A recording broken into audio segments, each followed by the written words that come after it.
Hello world, this is the Rivarian and welcome to Total War Warhammer Part 3. I have the game in a while, maybe you saw the prologue, I streamed it on Twitch. And now it's finally time to play with you guys the campaign. So we want to start a new campaign. According to my little decoration here, you might be able to guess which faction it will be, but you will find out. I will just switch on the lights because they might be a little disturbing. At least it would disturb me. Can let me know if you feel the same or if you disagree with me here. And let's start the campaign. There we go.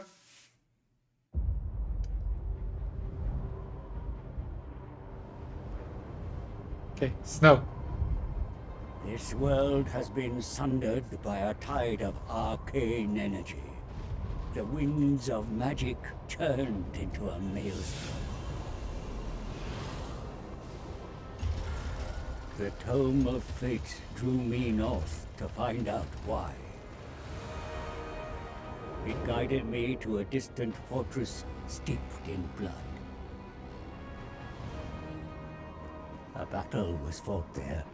Though long over, the spirits still lingered. In the shadow of a broken portal, the trail ended. It was here the tome conversed with the dead. They told of Urson, the bear god of Kislev, lost in darkness. A noble prince ventured to save him, yet he strayed from the path and was corrupted by chaos.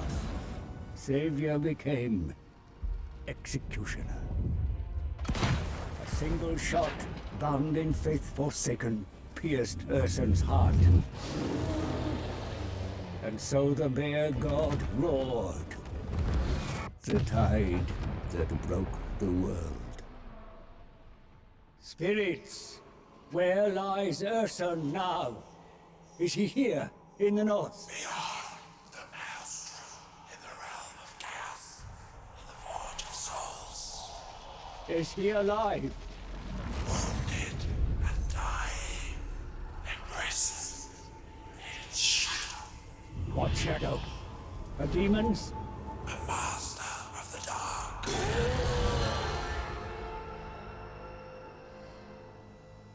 I knew who shackled the bear. Belacor.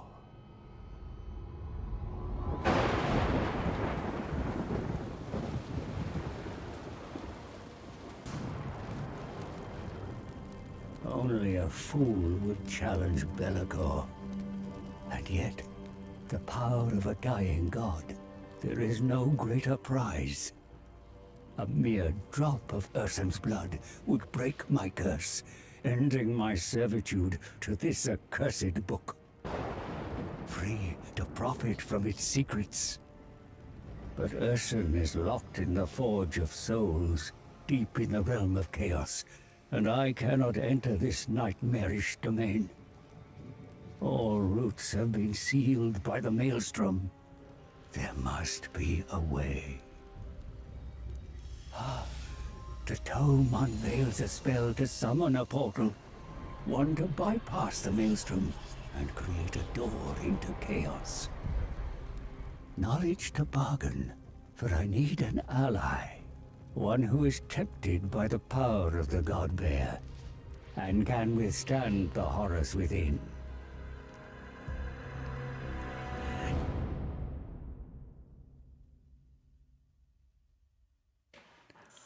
Okay. Then we are going to go. We can choose between the factions. We can also have the Ogre Kingdoms. I have them available because of the pre-order bonus. But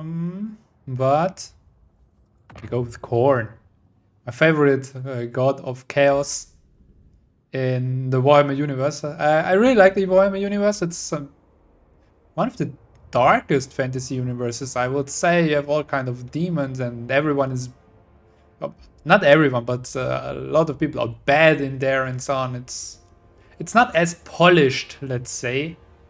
That I like about the universe. So, yeah. Otherwise, Total War, that means you will see big scale strategy on a map, round based, but combined with real-time battles. Just so you know what you can expect in this series. And yeah, take Khorne. The specialties we will get into later. Khorne is the Blood God. Blood for the Blood God, Skulls for the Skull Throne, in case you know. That's the saying. That's the sentence of Khorne. And yeah. Let's start.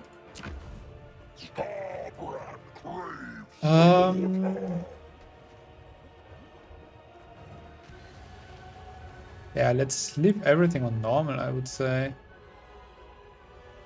And they pay the same as we do.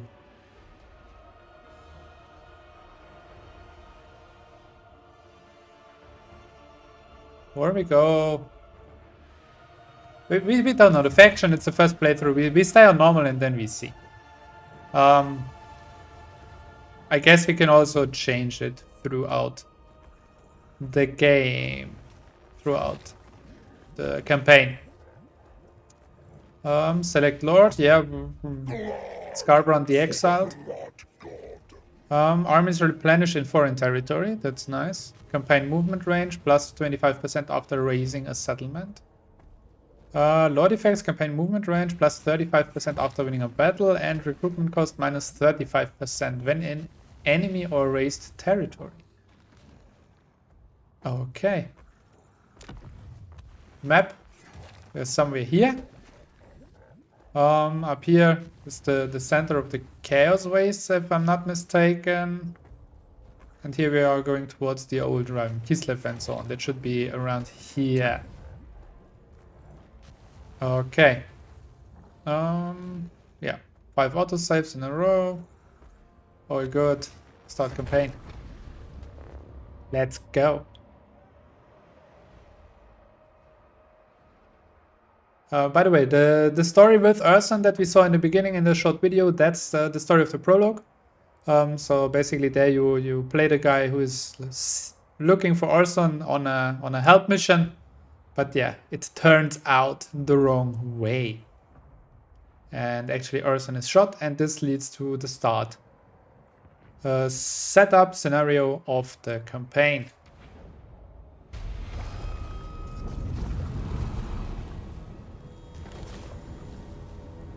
Skull of the Bear. Jagged rocks and rivers of fire. Here I found the greatest of all bloodthirsters. Bones of all that walked or crawled littered his lair. Scarbrand, rage incarnate. I had but a moment to make my case. The time it took to sharpen his murderous blades. The demon had spent millennia harvesting skulls to earn the forgiveness of his master, the Chaos God, Khorne. The skull of Urson would gain his favor. What do you know of Khorne's favor? Nothing, mighty Scarbrand. I am but a servant, ready to aid your slaughter. I can smell the magic on you, Seer. I'll take your skull. Why take mine when you can have the skull of a god? Let me guide you through the maelstrom to where Belagor imprisons the bear. Take his skull. All I want is a drop of Urson's blood. Keep your skull. Give me the bear. One skull for the throne. The rest are mine to collect.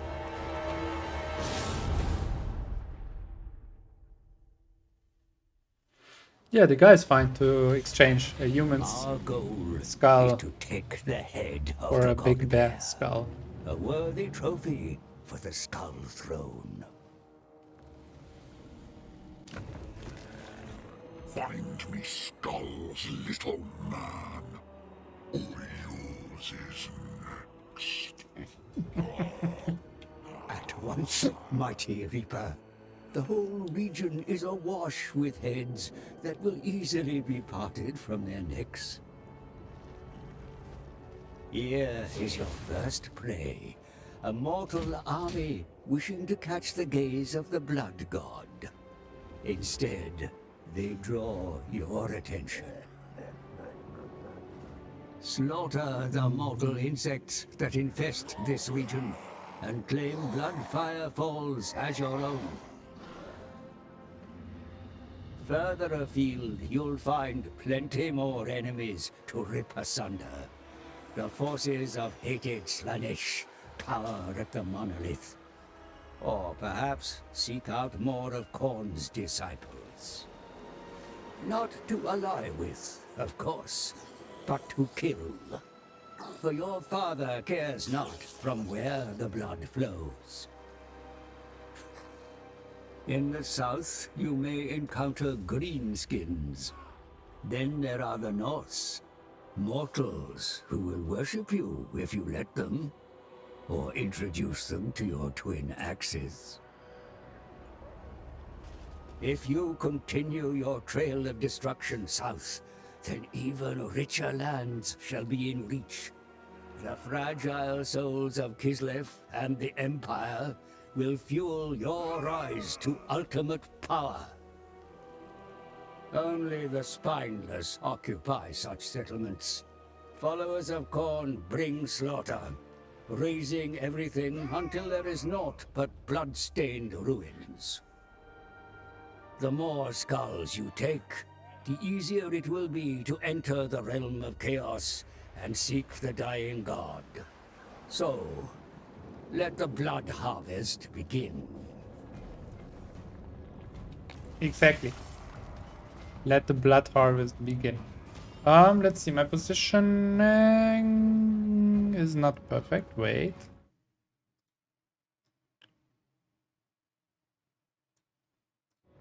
Okay, like this, you should be able to see the important information all the time. Good. How they play. Exiles of Khorne. The Servants of Khorne will automatically wage war on any non-chaos factions they encounter.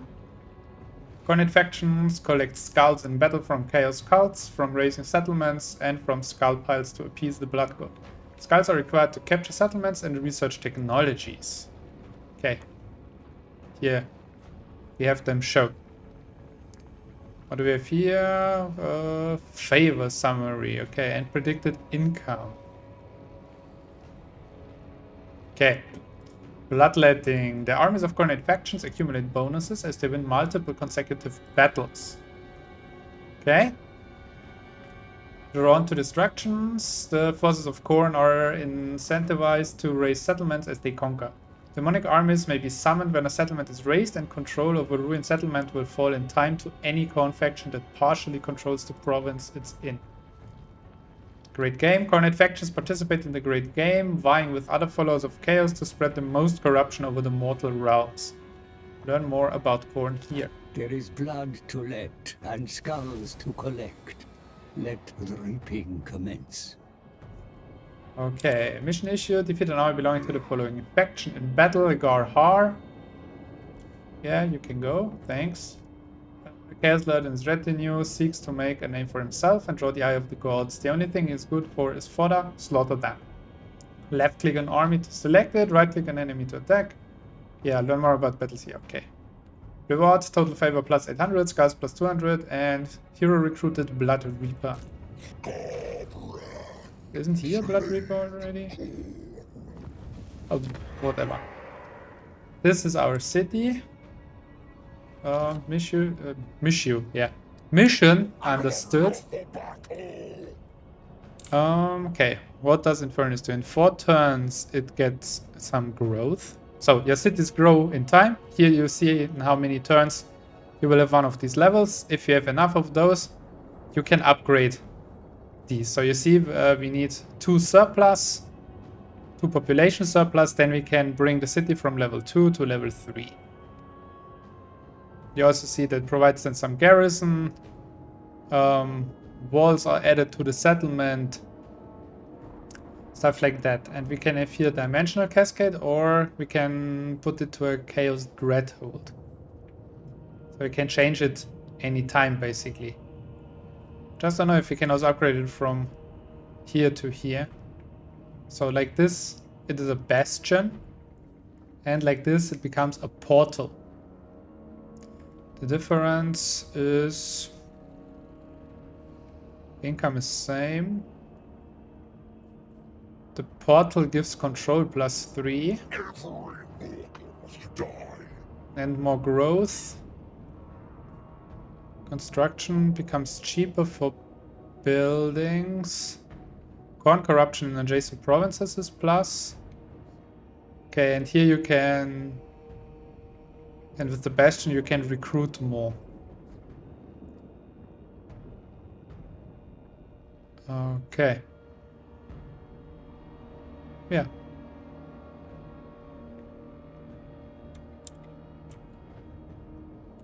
Good. So what do we have here? We have canals. With canals we can recruit Chaos Warhounds and Chaos Furies. If you upgrade it, we can recruit Flesh Hounds of Corn. They are much stronger already, as far as I know, than the Chaos Warhounds. So we want to do this, I would say.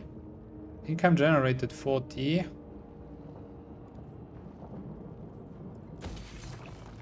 And we can also have another building. Okay. What do we have available here? Landmark, but that can only be built once we are on the last level of the city, so that will take a while. Allegiance points, diplomatic relations and control. Okay. Basic military, yeah, one we have here already. You can also build the armory, unlocks Chaos Warriors of Corn. And the cultist of Corn. That would basically be the kind of human infantry that we can have. And we can have the arsenal, then we can have Chaos Warriors of Corn with halberds and with dual weapons. So different types of them. You see the ones with halberds, for example, that's you see in the top left corner now. They are armored, they have armor-piercing attacks, are anti-large and frenzy. And the ones with dual weapons, for example, they don't have armor-piercing and anti-large, but they are anti-infantry. And the normal guys just have armored and shielded and frenzy. Then we have also the Cornet Kale Factor. Then we can unlock Blood Letters of Corn. That's the basic infantry even. And we can have the Cornet Furnace that unlocks the Exalted Blood Letters of Corn. That's then the stronger version of the same units. You see then they get flaming attacks. And the Spawn of Corn, they are unbreakable, but they go into a rampage. That means basically they go crazy during battle and are uncontrollable. Okay, then we have advanced military. To that we can come later. Yeah, I think that's the cavalry. Yeah, that's the cavalry line. Hunting fields or minotaurs. That's also a strong unit. And minotaurs with great weapons and bloodthirster. Bloodthirster is also what we are. So that's basically the elite unit. We are just a hero version of this unit, basically. And that's mechanics. That gives you in the end the soul grinder. Another monster. Okay. On some kind of a wagon. That's the advanced military. Then we have defense. We can have demonic lurkers. Gives improved tower projectiles shells.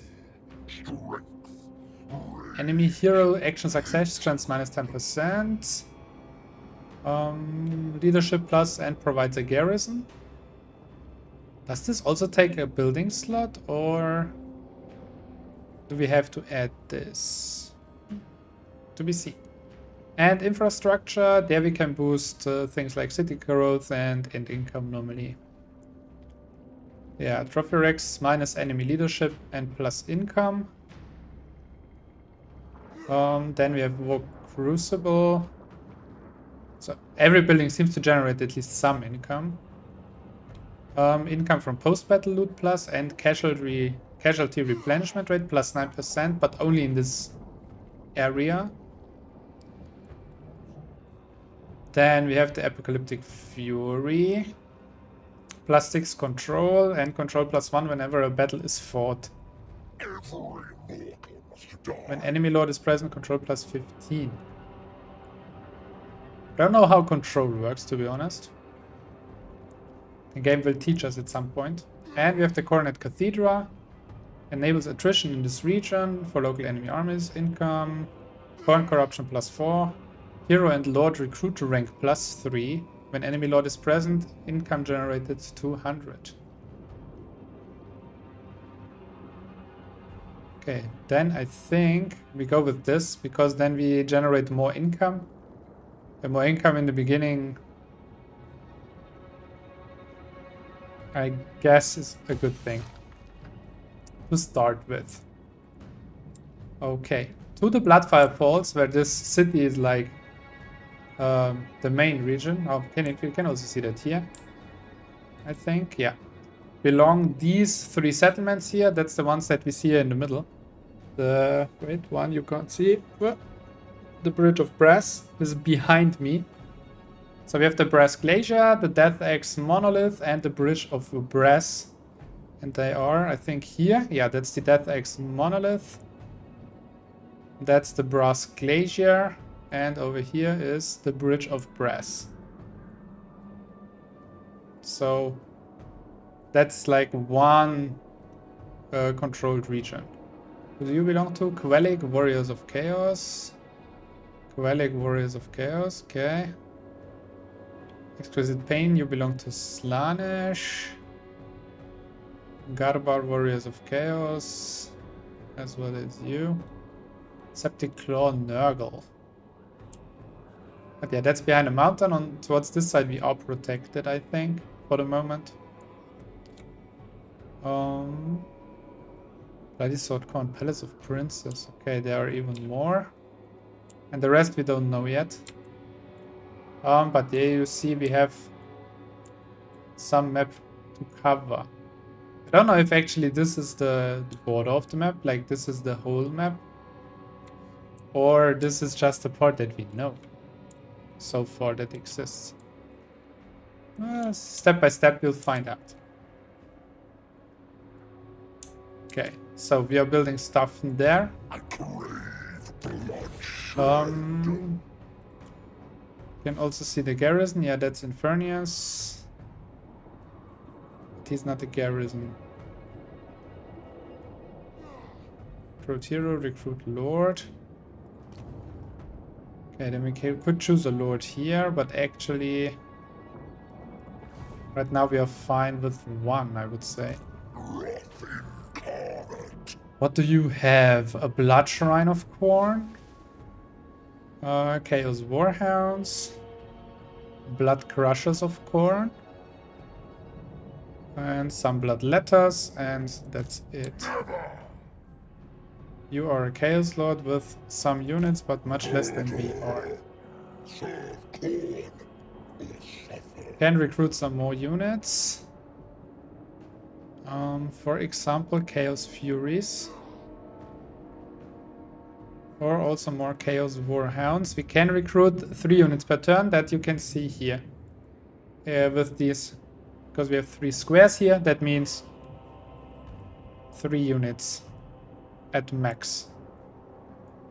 So we can have more Blood Letters of Khorne. Of those we have 2 already. Chaos Warhounds, 1 unit. To have 2 of these and 2 Chaos Furies.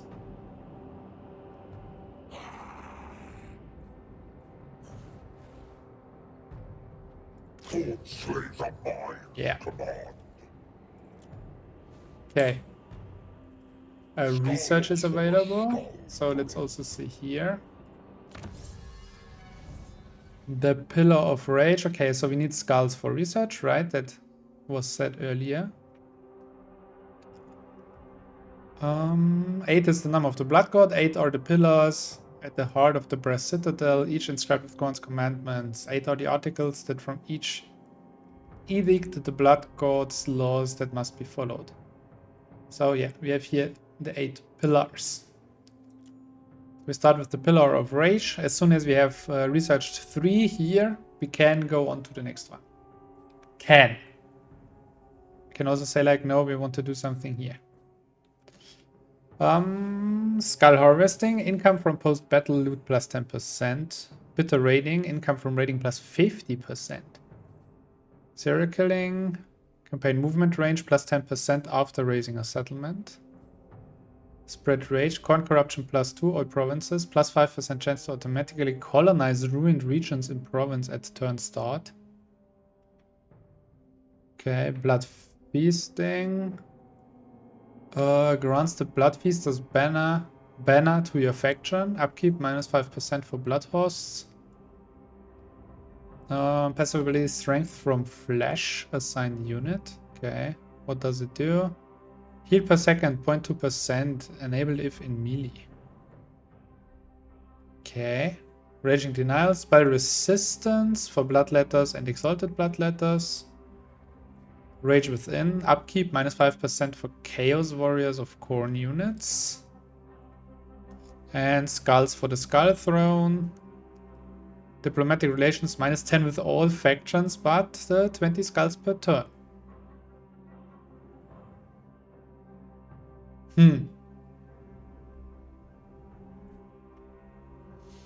I like that banner because yeah, it gives you also an in-battle ability. Also, income from raiding is nice. I think. Let's start with bitter raiding. You better serve the Skull Throne. Okay, diplomacy. Who do we know? Okay, here's the Eternal Lagoon. Here are the southern or northern wastes. Here is, I have no idea. Okay, and we know Khorne factions, Bloody Sword and Crimson Skull, and Beastmen, Blooded X Tribe, the Legion of Chaos, Black Venom, Greenskins, some Norscar, some Nurgle, some Slaanesh, some Tzeentch, some Warriors of Chaos. Okay. So those are the other factions, or at least the factions that we know. Objective is defeat an army belonging to Garhar. That's you guys here. And Holy Manifestations. Call upon Khorne to rain havoc upon targeted individuals. Eternal War. Summons a small hostile army that will attack the target army immediately. Okay. And here corruption required 1000. Where do we see corruption? Where is corruption?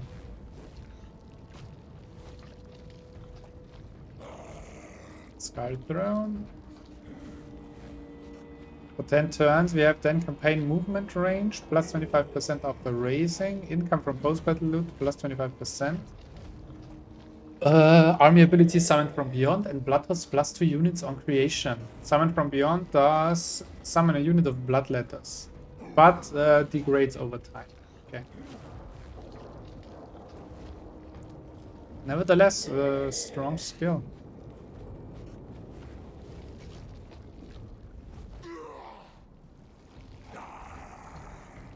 Okay. And here we see the corruption. Okay. Total Khorne corruption at the moment is 190. That's why we can do the Eternal War. So at any point of time we can call for an additional army. Good. Then we finish our first turn. Ah, wait. It was enter, not space. We finish the turn. Okay. Others are doing stuff. Add Bam, more bam. demons to your army, sire. Think of how many more skulls you shall collect. Yeah. Working on it. Maybe recruit an army on the unit recruitment panel. Yeah, sure. Recruit 2 new units. Well, we just recruited some. And now, for more, I will wait until we can recruit the Flesh Hounds of Corn. Now, attack this guy. Battle is upon us. Study Battle your result, options decisive carefully. victory. The enemy are close. Blood So- will be spilled. Yeah, blah blah.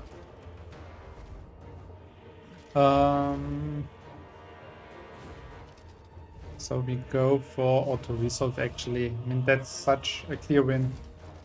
They only have Chaos Marauders. Actually, let's see them once in action. The very first battle in the series we play ourselves.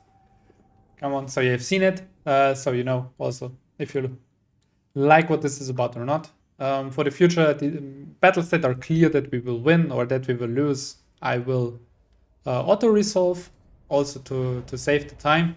And the close battles, basically, those I will fight myself.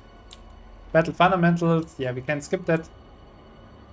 Those I know also from the prologue. How are the units placed outside of our area? So we have here the blue area. Within that we can place now our army. We can deploy them. On the red side you see the enemy army deployed. That's Vanguard deployment. Okay. I guess Vanguard deployment means, like, yeah, we can have them. Okay, any of the... Wait, only Vanguard units can deploy outside your armies. Yeah, they are Vanguard. Okay, but here it's over. But we could place them, for example, here in the back of the enemy army even.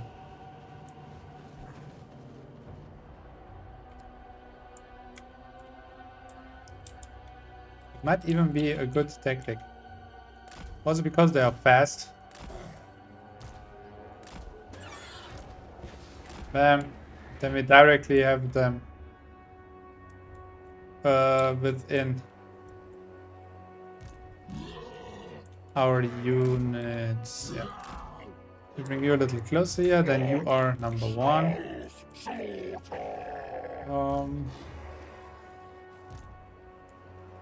And we make you number 2 and you number 3.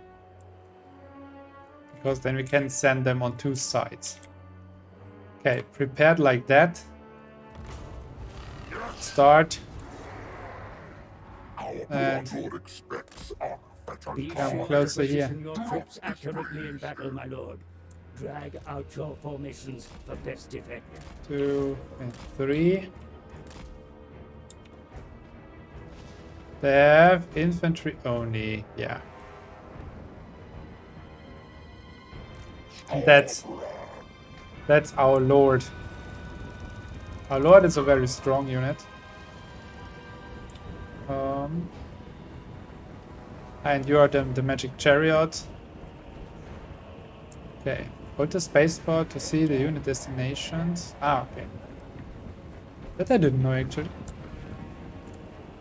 So the guy actually is helpful. Bam. Bam. Bam. Okay. Well, then you go here. You go here. You here. You here. Bam. Crush them. The enemy attack your flank, Commander. Drive them off.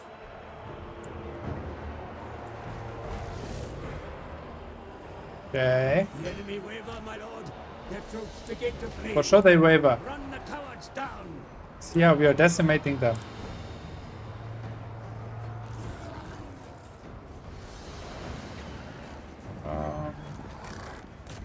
That's you. You follow these guys, please. Because here the Warhounds are doing a great job.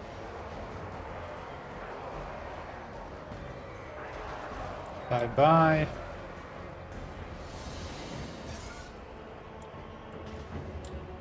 Then everyone attack the Lord.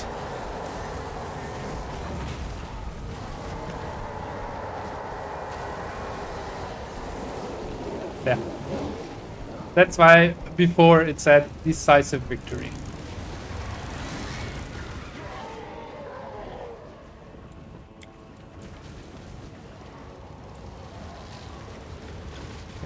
And battle. Surprise, surprise. We won.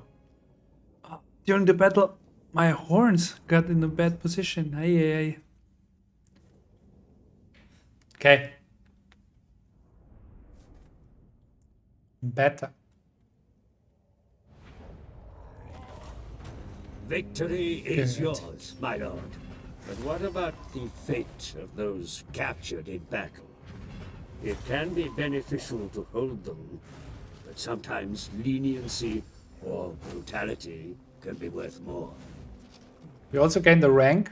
So we level our main character here, Scarbrand the Exiled. Yeah, and now we can decide down here what we want to do. We can reap the captives. That gives us an additional 215 skulls. We can devour them. That replenishes our units by 1%. We are basically not damaged, so it's fine. Or we can offer them as tribute. Then we get a total favor of 263. Favor is basically how we pay everything, how we build our buildings, how we recruit units. And skulls are for research. And I don't know what else. We'll figure that out. Right now I wouldn't go for favor, so send them. Bye-bye.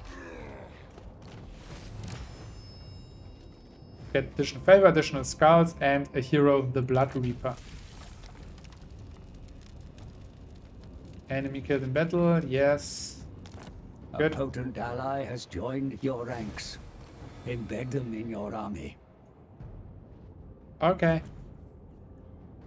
Send your new hero to join your army. This is our next mission. So we got the Goreflanch, he's a Blood Reaper. He also can be skilled. That's down here, character details. Then you see the details. You can have ancillaries, you can have items.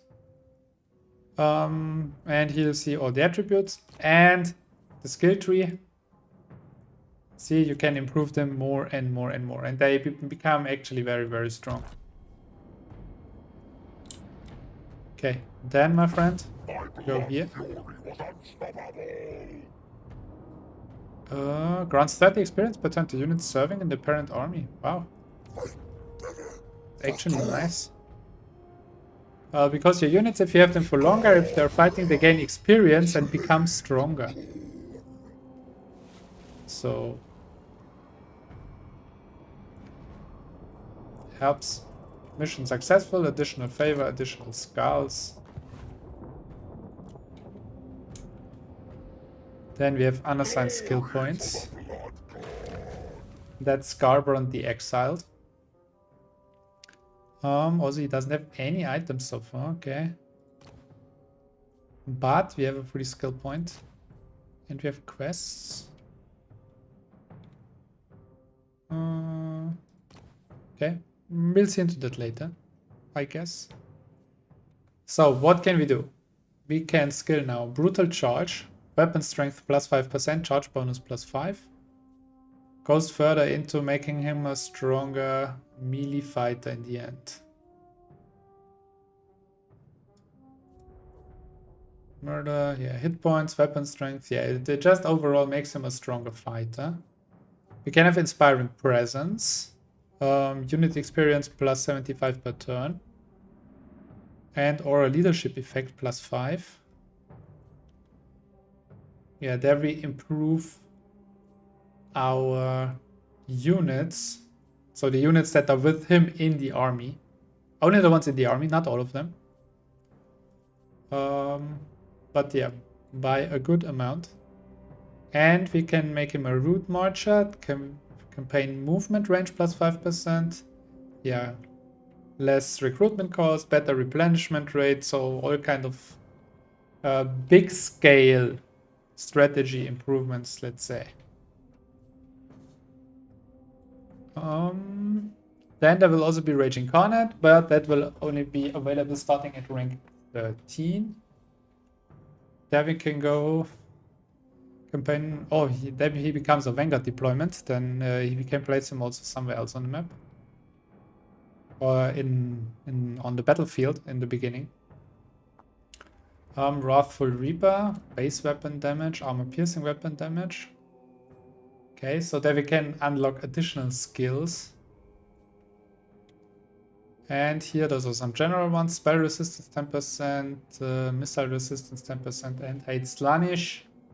Melee attack plus 10 against Slaaneshi factions, and weapon strength plus 15% when fighting against them. Okay, for the beginning I would go with Inspiring Presence actually. Improves our army. Good. And by the battle, what we see here now, we improved the stage here from, we've been, I think, under the bar, and now we are above this one. So we have some bonus. I don't know if you see the current bonus.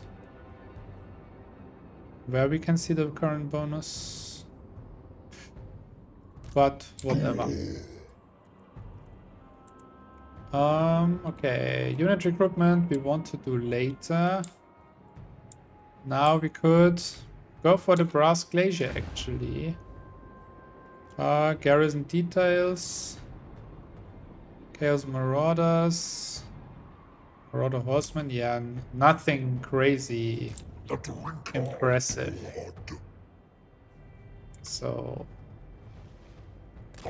let's go. Can we also recruit units here? No. Okay. Yeah, while we are garrisoned or in the encamped stance, local recruitment is not available whilst in foreign territory. We could also go in the encampment stance. Wait, where is that? We don't have that available apparently. Okay, we have here the demonic portal. Okay, but it consumes the winds of magic. Where do we see the winds of magic? Here. Wait. There. Here we see the winds of magic. Currently it's at 50. It's getting +0. As far as I understood, the winds of magic are much more important for other factions. I think Cathay, something like that. For them, this is very important. They also have buildings to influence it. Okay, here we have an army, enemy army. Also around. Okay. You also belong to the Garhar? Yeah. Okay, with you we are at war anyway. Then.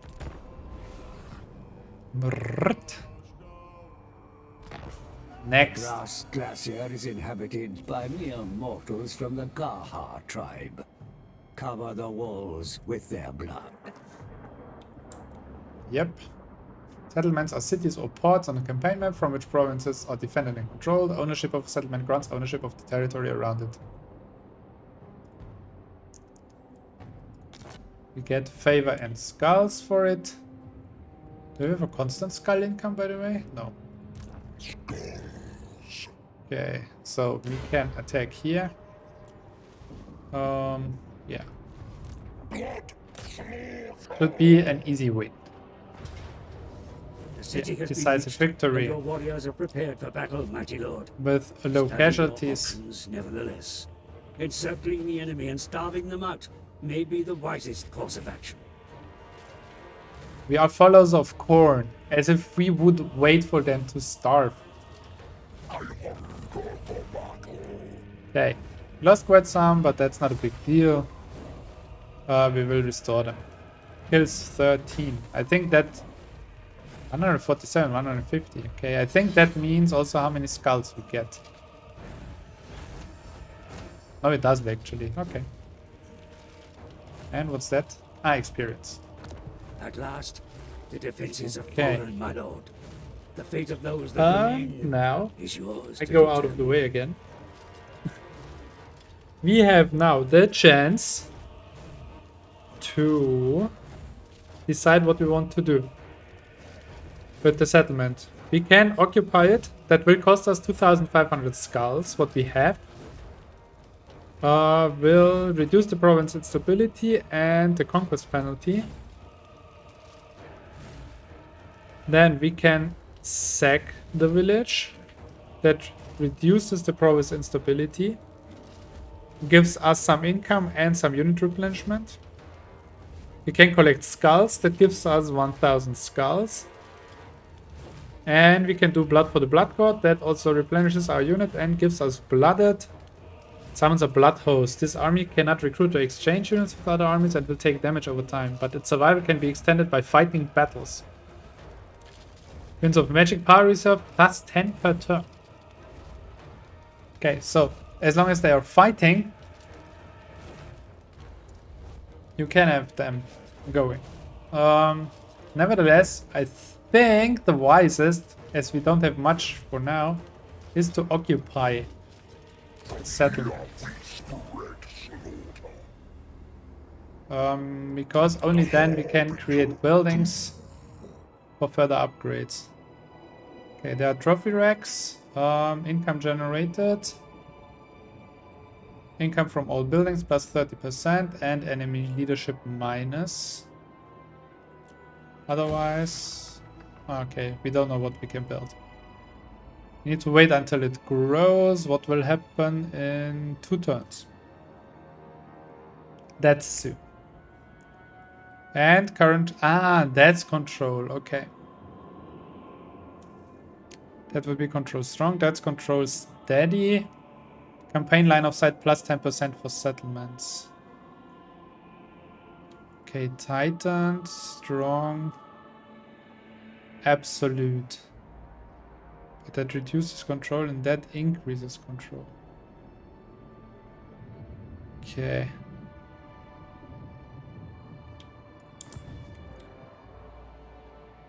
Okay. And you have another upgrade.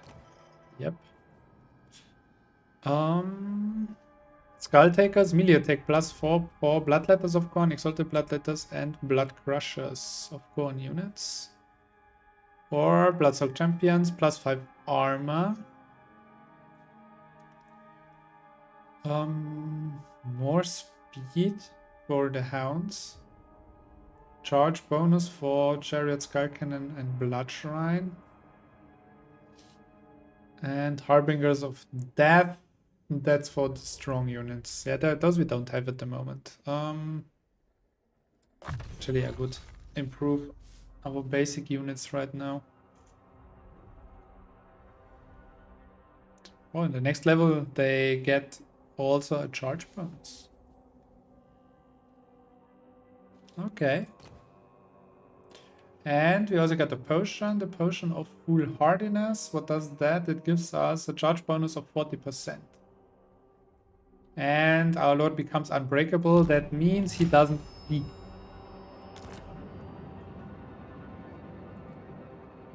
Okay. Now you guys are healing. Bam, that will actually take a while. We could also recruit, but we can't recruit what we want because we want to recruit the Flesh Hounds of Korn. But we can build the trophy chamber.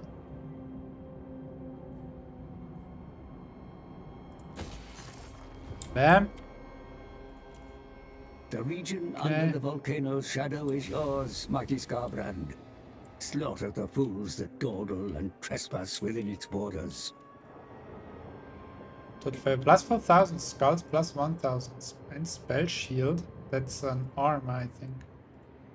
Maintain control of the following one province, either by direct ownership or through vassals and military allies. Bloodfire Falls. That's which one? Ah, this one. Okay. This is not for you. Let's hear the port at Slanish. Incur my displeasure. Occupied by Slanish units. Okay. So you could also first take the Bridge of Brass. Ah, that's anyway for the whole arm. Okay.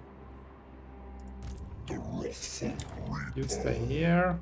We finish the turn.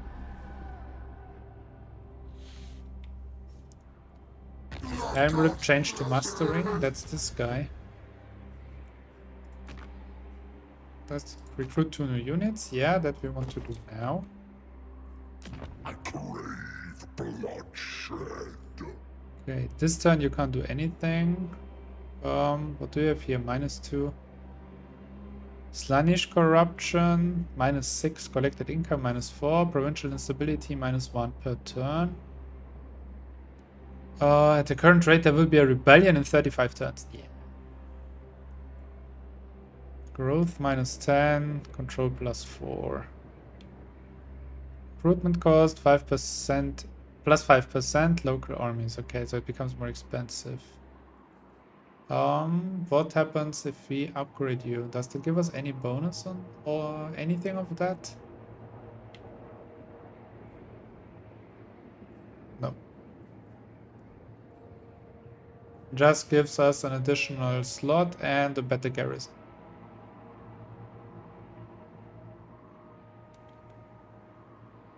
Okay. Wrath incarnate. Then we have Scarbrand the Exiled and we recruit. Noble recruitment is available to boost your armies far from home, my lord. Yet such flexibility comes at a price. Build your forces close to home where possible.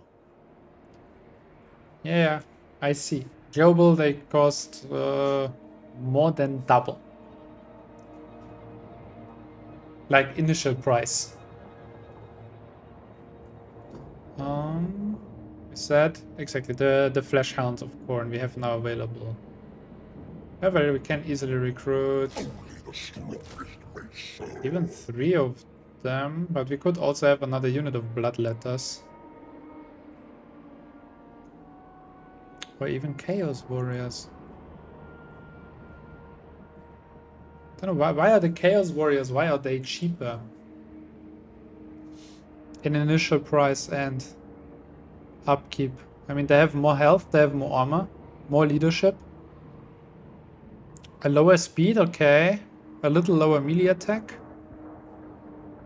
Much better defense, better weapon strength, and a lower charge bonus. Okay, the Bloodletters have some other abilities. Wait.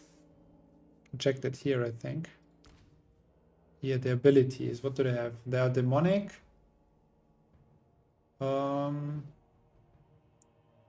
Finish demonic instability. Causes damage to self if leadership is broken. Okay. Ah, they're frightening the enemies. Okay. They have spell resistance, physical resistance 20%. They can hide and they have resilience. And the Chaos Warriors, they can go in a frenzy. What makes them stronger? They can hide and they have resilience. Ah, okay, so the Bloodletters also good because they have additional resistances. Yeah, okay, then let's have more of them.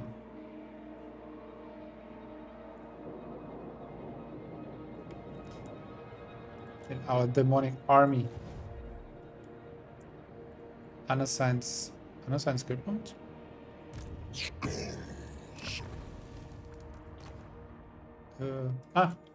Warflange had a level up as well? Yes.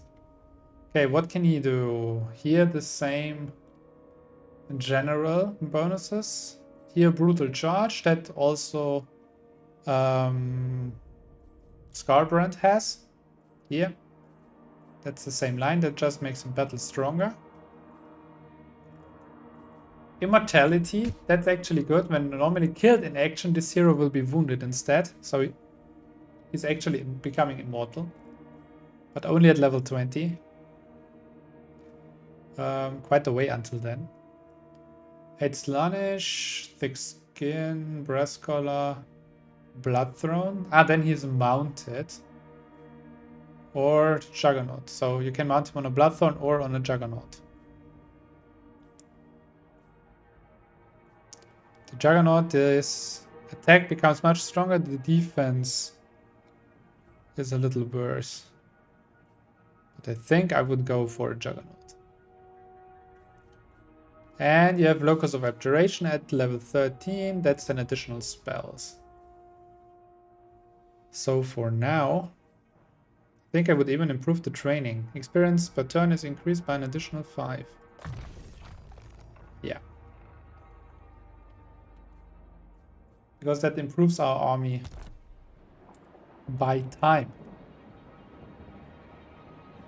You can see here, the Blood Crushers of Khorne, they already have unit rank 1.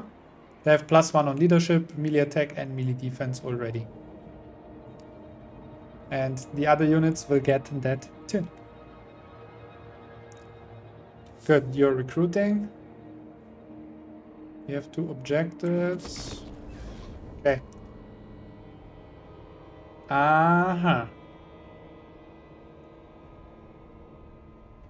But you're going away? Okay.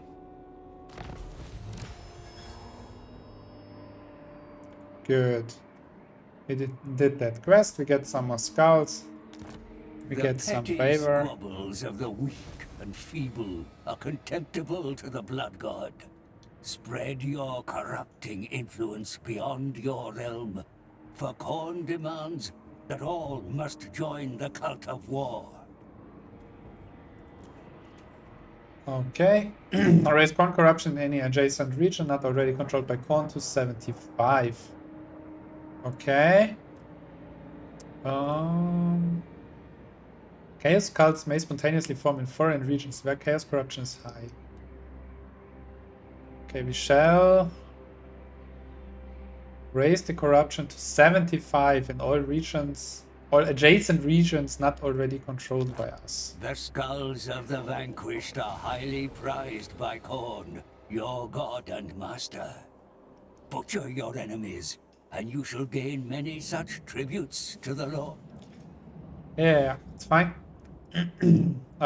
We shall collect 500 skulls from kills in battle, then we get more skulls and a small favor bonus. Yeah, now my friend. That's the Brass Glacier. Why are they shown with that low health? Because they have that low health. Yeah? No, they don't. Okay, over here you are with 12 units. We have 14.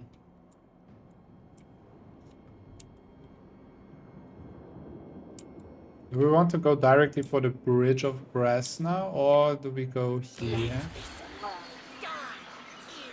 Check. Allures Shadow Wizard, but that's you, aren't you? No, you're Helm Rip. Okay, so you spawn an additional army.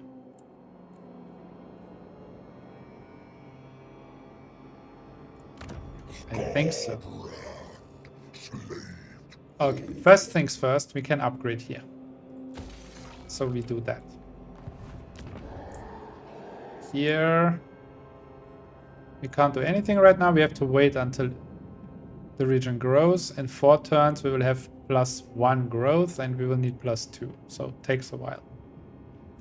At the moment, we have quite low control.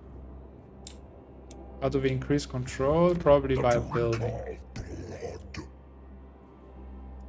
The wrathful reaper. Or by killing enemies?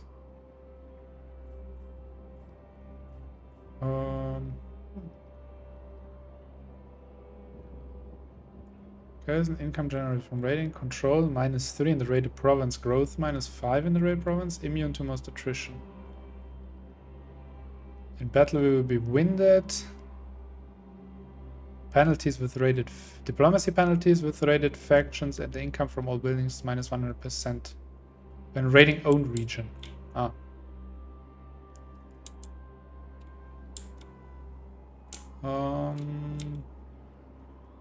Let's go towards these guys.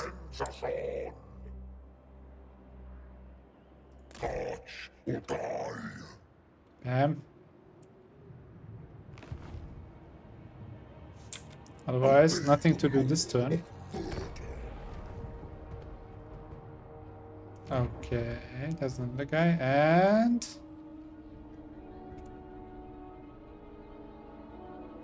you're just ignoring us. What? Are we friends or something? Okay, income from raiding +50%. Then...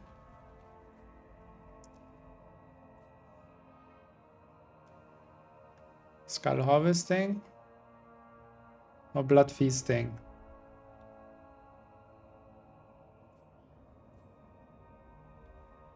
Spell resistance, upkeep for chaos warriors reduced. -10 diplomatic relations with all factions. But 20 skulls per turn. Come on, risk it. Thorn's army requires more might. You'll incur my You are displeasure. Slaanesh. What are the diplomatic relations with Slaanesh? Here, exquisite pain, treaties. We are at war with them. Okay. With the Septic Claw, we have a non-aggression pact. Who's the Septic Claw? You. The Plague Weaver. Strength rank. 65. 6. Seducers of Slaanesh, you are 2. Yeah. Exquisite pain, 19. Okay, Norska, they are all weak. The Greenskins, even weaker. Legion of Chaos. Spent Corn, Bloody Sword. Okay, they are very weak. Crimson Skull, that's you. Okay. Yeah, Exquisite Pain is here, and they only have one settlement. Okay, the Oracles of Singe.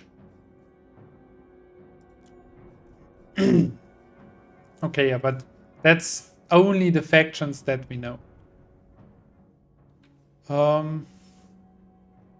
What faction? There it's written. Okay. We have a very high reliability, and we have a strength rank of 3. So we are actually quite strong. Okay. Well, having that in mind, you must die. Our units are almost at full health. Let's go for it. Battle result, if you do an auto resolve, close victory, well then let's try to improve that. We fight the battle, and this will be the episode finale. Episode 1 of Warhammer. Excited. Warhammer 1, 2, and 3 will be somehow molten together into one big game. It's not yet said when or something, at least up until now. But Yeah, I'm very curious about what project that will be, because they say then that the whole world that was covered by all the 3 titles in Warhammer will be available in one, in the end, a huge campaign map. And that I'm very, very curious about. Even more than about the Total War Warhammer Part 3 alone. So, yeah. Soldiers are ready to deploy for battle. Yeah, they await our orders. Good, good, good. We have a lot of Vanguard units.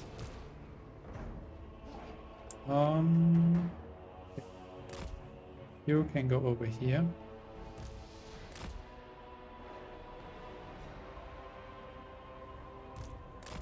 Hello, I want you there. Together with you guys. I want you to do a quick attack on these, although they are spare infantry. Spare infantry is good against large units.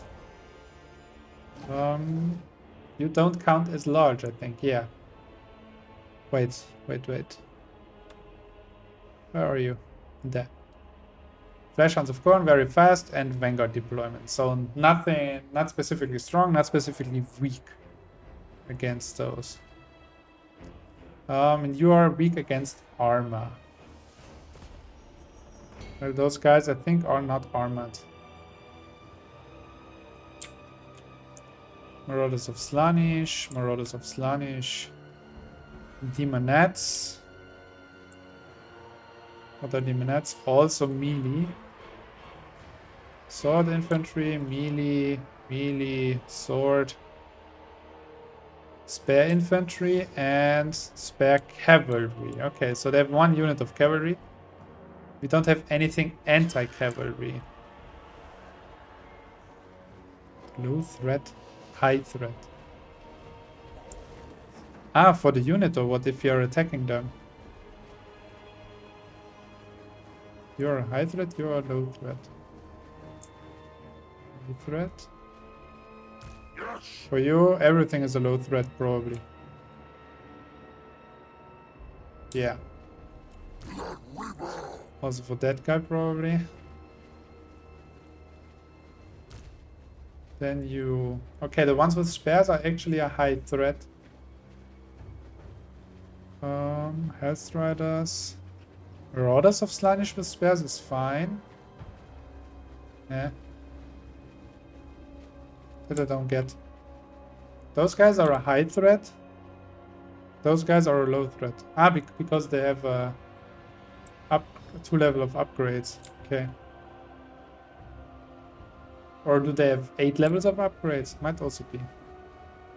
Well, okay, then we have an early attack on this side. With you guys flanking here. And you... Yeah, that's a high threat. You're all a high threat for these guys.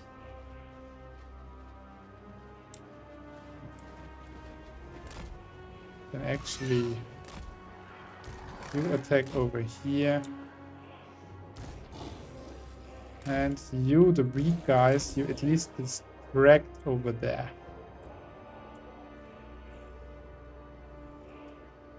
Okay, so you are control. No, you are control 1. 2. You are 3. Oh wait, actually you and you. You are control 4.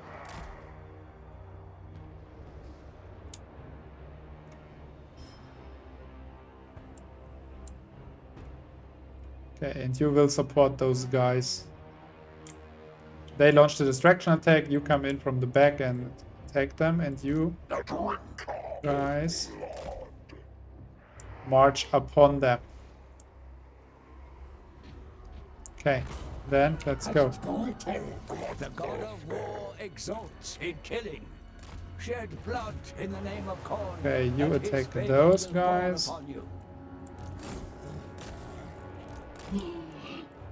You go there and you support.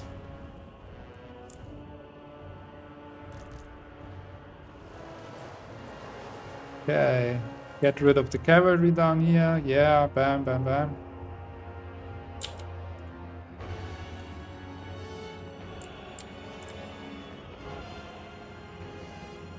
Come on, let them flee. Yeah.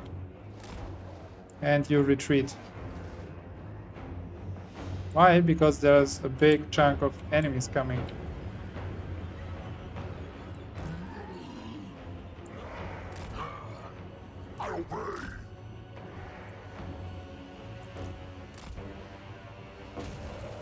Okay, then you come back. And you go here, you go here.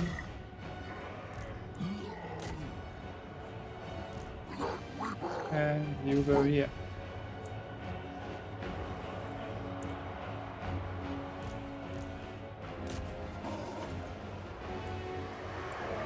You charge back into time and let them go. On, yeah, they're losing heavily here. Warriors run from the battle, my lord. Round them up and send them back to the fight. Who is running? Ah, those guys. Okay. Yeah, the warhounds. Okay. Your warriors begin to rally, sire. Steady their nerves and they will be able to rejoin the fight. Get you guys out of the way.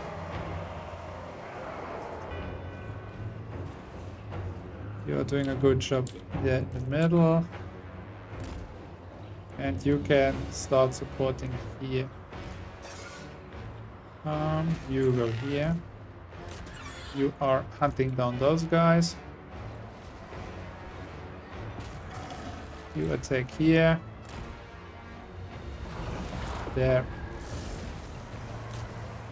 You come from the back. Can you do something here? X area. Rampage. Ah, when he's hurt, he goes on a rampage. Okay. Your warriors tire, mighty lord. Your exertions dull their ability to fight. Give them You time are to rest, perfectly hunting even those amidst guys the down. thickest of battles.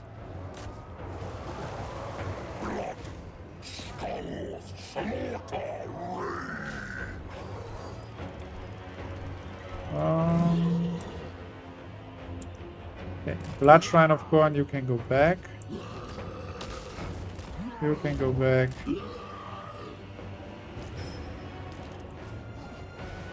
This type here. You. Exactly, and then our big boys can fight each other. You can all go. Save your lives.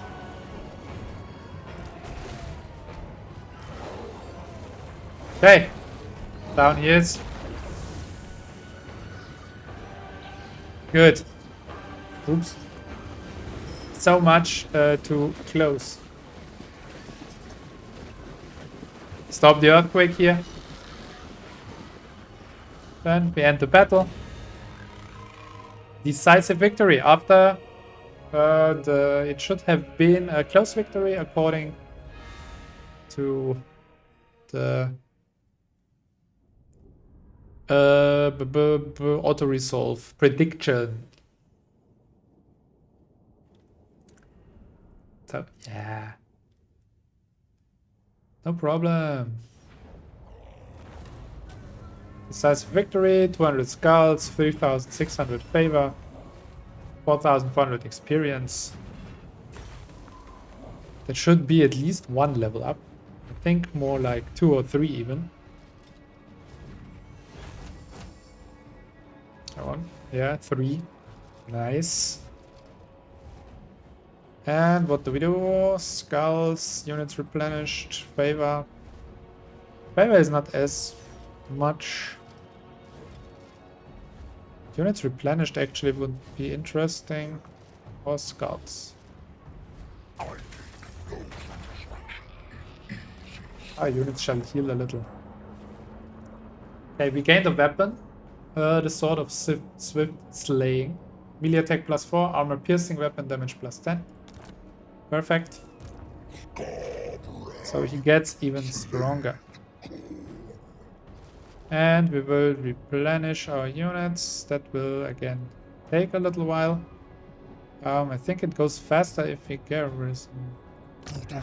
What's the -5 saying? At the current rate, there will be a rebellion in 12 turns. Yeah.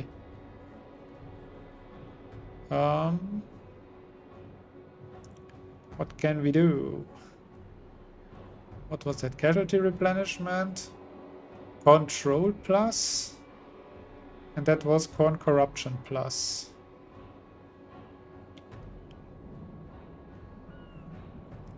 What is the current issue? Control.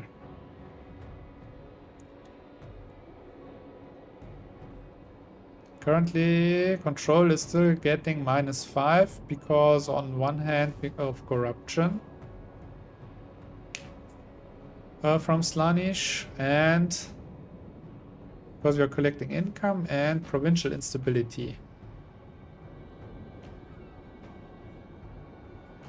That's here because of insecure. Okay. Corn corruption is going down by 3 each turn. Okay. Other corruption -3. Chaos undivided corruption +7. And Slanish corruption. Okay. 30 of 100. Adjacent provinces 3. Yeah, that's this one here. So we should get rid of it as fast as possible. Because otherwise we are losing control in the whole area. Well, let's at least have the simmering anger then here already. Or generate additional corruption. But that will take longer probably. That's a pure bonus.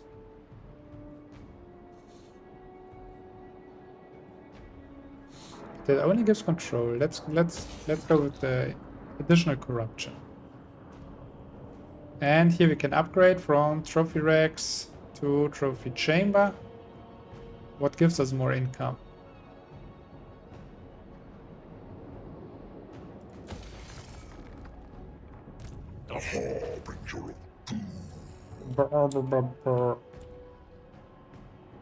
I understand. And unassigned skill points, right? Oh wait, yeah. The weapon is automatically equipped. Yeah, we know that. Ancillaries we don't have yet. But 3 skill points. So we can go for Skull Takers. Then we give an additional charge bonus to our Bloodletters.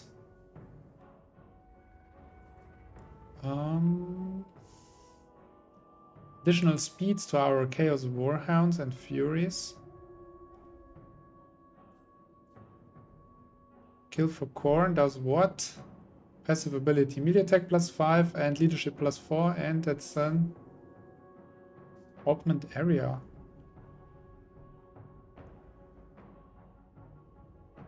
Passive ability, kill for Corn. Effect range 35 meters, so he inspires then everyone around him. That's actually good. 3 skill points. And we only spent 2 so far here, so we can't reach it right away. Okay. We improve our Bloodletters.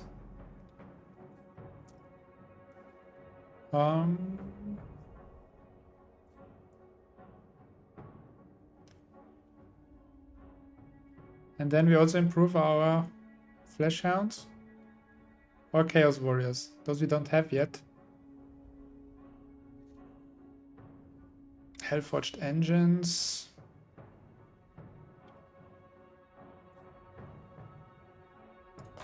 Improve the Chaos Warriors.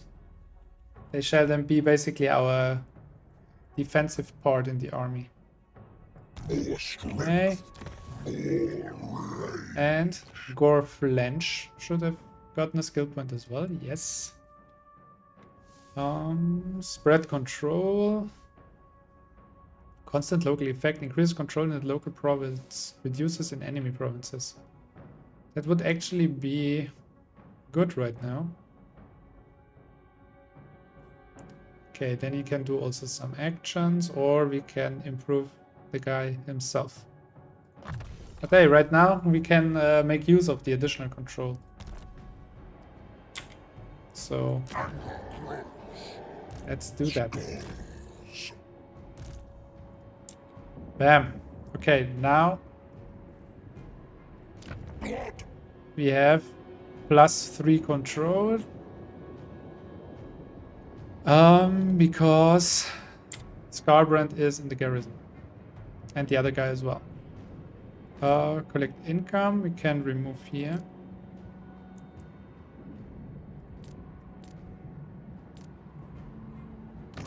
That we can do per territory? No, okay. So we don't collect an income now. That's kind of a tax then, I guess. Some buildings generate income. This is only given to your faction when the province's income is collected. But what's in here? Background income, +5,000. Okay. Yeah, income at the moment we have. Then we can actually aim on improving our control a little now. Okay. So, that means now we are at least a little stable. That was the first part of Total War Warhammer 3. I enjoyed it. We already have a new settlement here. Next target over here. Go and get them. Blood for the Blood God, skulls for the Skull Throne. Bye bye.